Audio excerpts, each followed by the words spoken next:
Баткен облысында Кыргыз-Тажик чек арасындагы жаңжалда каза болгон 36 үй бүлөнүн алдында жаңы курулган үйлөрдүн ачкычтары тапшырылды.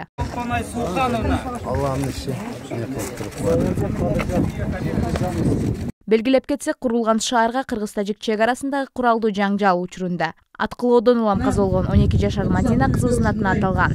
Шаарчаны куруу демилгеси президент Садыр Жапаровго таандык. Бул долбоор Ихлас жана Сма Групп курулуш компаниясы тарабынан каржыланган. Жана бардык үйлөр 4 бөлмөлүү экени белгиленген. 6 соттук жери бар турак жай буга чейин тиричилик техникасы менен жабдылган.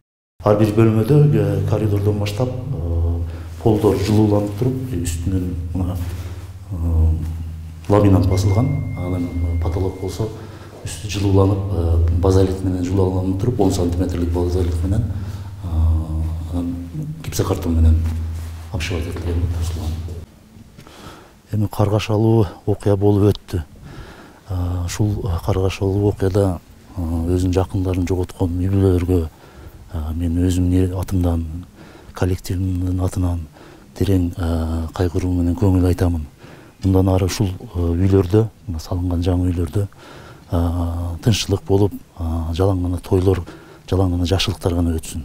Ушул жерде уулдар үйлөнүп, ушул жерден кыздар берилип, ушул жакшы дасторкондор, жакшы не десем, ушул үй бүлөлөрдө мындан ары кайгы көрүшпөсүн, ушул тынчтыкта гана жашашсын. Саламатсыздарбы? Бул жолу Уолдешев суу боюнча иштеген бийсиң. Негизи суу жок болгон жер, суу жок болгон жер, сук болгон үй болчу. Бирок биз Уолдешев фонду аркылуу